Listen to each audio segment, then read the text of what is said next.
So we're gonna play this tournament, and then we're gonna play ESL, and then after ESL, we're gonna take maybe a 1 week break, a couple of days to relax after, and then we're gonna plan some sort of boot camp. Ideally, we'd like to boot camp in Seattle, like for a couple of weeks before the international, but we might just go to somewhere in America. I think it just the best is to boot camp in the Western time zone, so you're already used to like the sort of environment that you're gonna play in at the international. I feel like usually I'd say that the Western teams are quicker to adapt to the patch. Um, but at the same time, this time I feel like the heroes that were buffed and the heroes that were nerfed impacted the Western heroes a lot more than it impacted the Eastern heroes. So like Gyrocopter was already picked a lot by Empire, and we started to pick it a lot. But the Eastern teams didn't really like pick those kinds of heroes.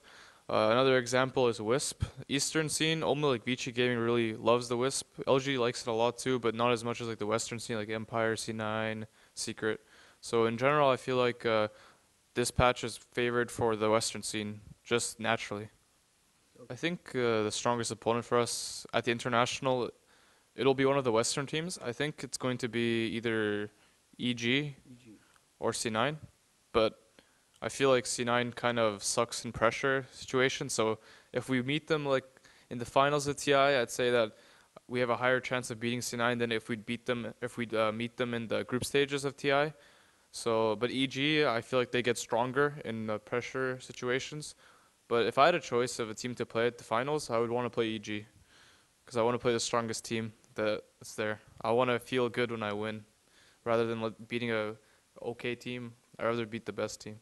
Definitely the team in China, I think that everyone knows that's going to do well is Vici Gaming. Yeah. But there's also, I feel like LGD has a chance to really blow everyone out of the water. I feel like the strong difference between the DAC IG and the now IG is that they have faith in each other. Yeah. Uh, they when they have the addition of Burning, they all know like Burning is a very strong carry player, and they all believe that Burning is a very strong carry player. So having the confidence in all the players in your team is really good. It's a really good start.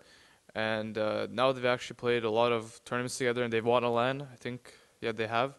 So they have a lot of experience in grand finals. So, and they're all very experienced players, you know, TI winners. So this IG is definitely going to be strong as well. I just feel like they're lacking in the strategies they have. Their strategies are very common. You know what they're going to pick all the time. So obviously they're going to practice a lot before TI, and they're going to whip something out.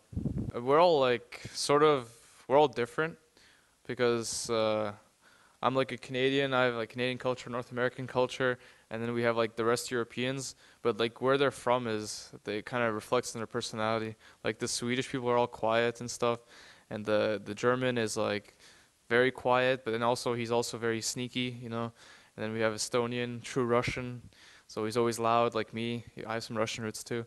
But what makes us really strong, in my opinion, is just the experience that we have on different sides. Like I was on EG, we dominated. Puppey and Kuro were on Navi, they dominated. S4 was an alliance, as I was also on EG with me. So we all have like in different eras, we all owned like at the respective metagames. So then we combine into one, and we just have quick thinking. That's why I feel like when the new patch hits, I felt like we were one of the strongest teams. We could still be one of the strongest teams, but a new patch came as well. Kind of nerfed all our heroes, but I still think we'll adapt very well. Regarding the roster changes they made, I think Navi's roster change was really good. Soneko is a really strong player, and Artstyle is also a very strong player. So, and plus it's the same thing similar to IG. They're confident in the players they have, because I'd say before they weren't really confident in each other. They had some problems. You know, is this guy really good? What is he focusing on the game? But now they have a new roster, and they're all focused to win. So that's very important. Alliance is like I think Bulldog is a good player, and I feel like he deserves a really good team.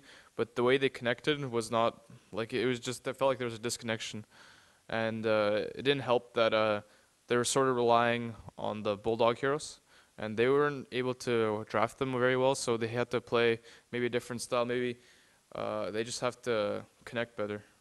I think they didn't work hard enough. I obviously can't speak because I wasn't there. You know, I don't know what they were doing, but I feel like they could have worked harder and done better.